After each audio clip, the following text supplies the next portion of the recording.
What toxic behavior has been normalized by society?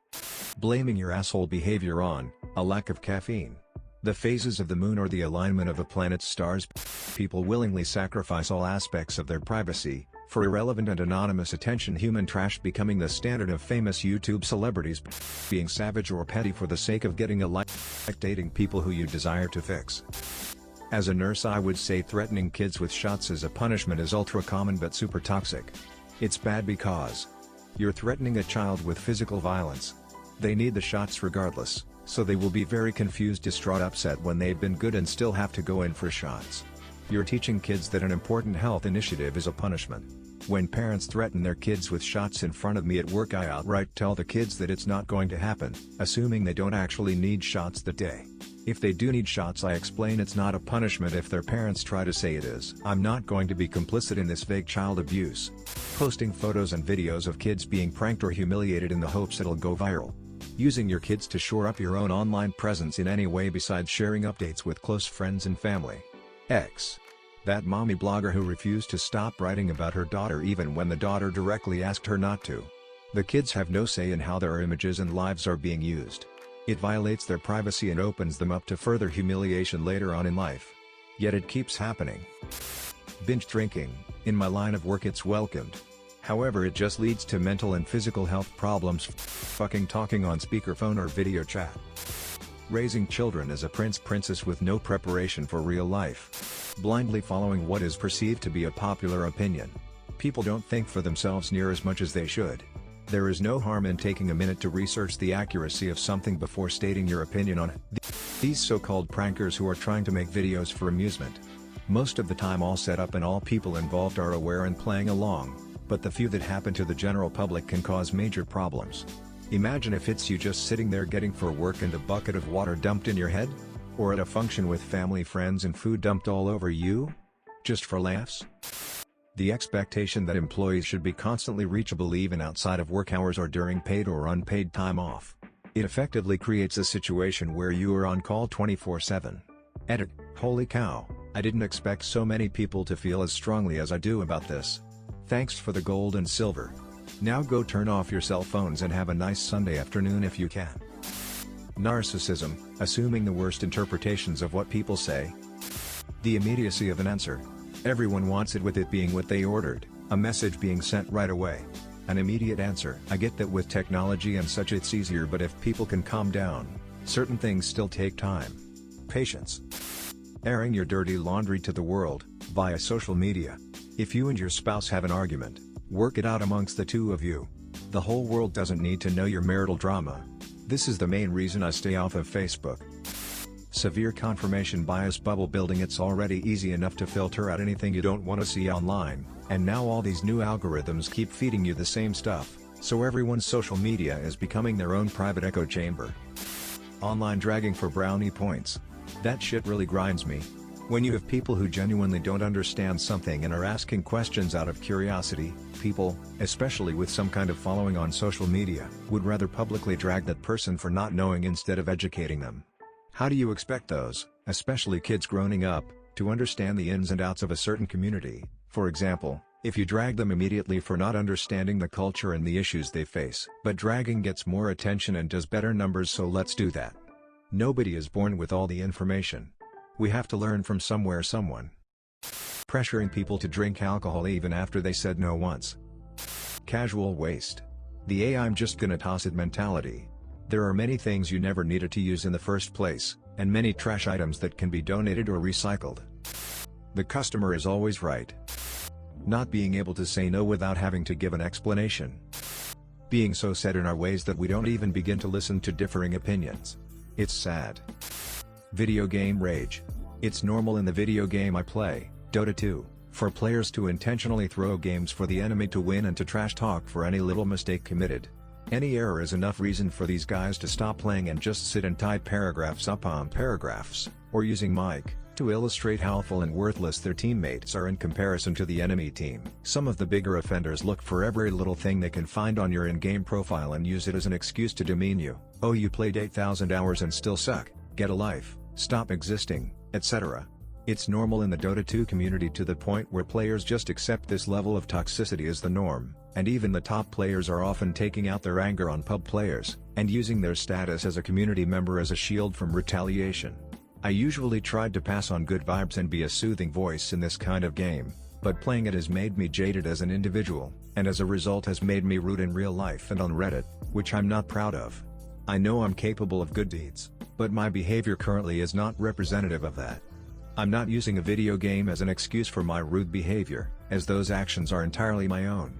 I like to think these types of the communities have poisoned once genuinely good people and have made them worse.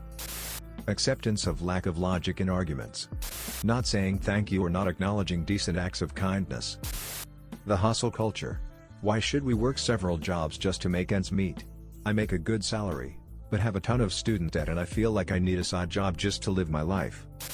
Parents that let their kids run around like crazy in a restaurant like they are the only ones there. The being real. I used to work in a place where co-workers had no problem being overly blunt and abrasive, claim that they were real. Here's the thing, you can be honest and polite, and sometimes it's better to keep quiet to keep the peace. Being a dick to strangers over the internet. I remember way back when chat rooms were a thing, it was really uncommon to encounter abuse. Even online games, like Age of Empires 2, didn't really have a toxicity element. If you can't handle me at my worst, you don't deserve me at my best. This slogan has somehow given shitty people the notion that they can do really shitty stuff to people, instead of meaning being there for someone during bad times. It's your worst times, not your worst behavior. Don't be a piece of shit. Ghosting people, whether it's for job interviews, dating, hanging out, or anything. I think tech has made it way too convenient to verbally agree to something or commit but flake out just because you don't feel like following through. I wish more people were more direct. The idea that your partner is the old ball and chain. The idea that the wife is the fun ruiner because the husband is too dumb to know better. My son bought a motorcycle recently and a majority of his co-workers were asking if his fiancé let him get a bike, or how did you convince your fiancé to let you get a bike? I get fucking mad every time I hear those stupid fucking comments. I don't know if this has been necessarily normalized, but it seems like far too many people are willing to blame others for group problems way too fast. Whether it is entirely someone else's fault or the blame is shared within the group, it seems like the majority of people will find the first opportunity to place the blame on someone else. I've probably done this way too often as well, but I think as society, we need to learn that it's often more productive to take the blame and move on. An excuse I hear for people not doing this is that we need to hold other people accountable, but this is often taken too far and turns into a finger-pointing competition. So I was watching a guy react to toddlers and tiaras.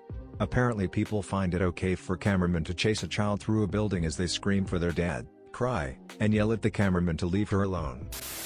Cancel culture. I'm sorry, but deciding everything is over for someone because of an obscure tweet they sent out a decade ago is just foolish and undermines the importance of character development. Obviously some things are unforgivable, however I think a lot of things are blown out of proportion and people would rather ruin someone's career than allow them to grow. Being habitually late and pretending it's a cute quirk. It is n''t. It's incredibly disrespectful and self-absorbed. All you're doing is letting people know that their time is not important to you. Time is one of the most precious things we all possess. Don't waste other people's time. ETA, whoa, I fell asleep after posting this and woke up to quite a discussion. Thanks for the silver. I need to make a point of clarification, though. I am not referring to running 5 to 10 minutes late here and there. Who among us hasn't gotten caught in unexpected traffic, even when we budgeted time for it? No, I'm talking about the people in my life who seem consistently incapable of showing up until after a half hour to a full hour after an agreed upon meeting time. I'm also highly aware that there are distinct differences between cultures when it comes to attitudes toward time, so I should explain that the people in my life who have been guilty of this are from my own culture. I'm responding to an issue in the society of my own worldview, so it's not all-encompassing.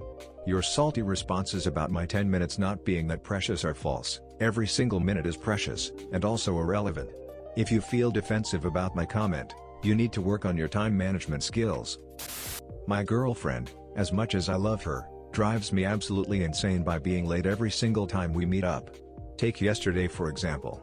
I took the day off work to see her, so we could spend the day together.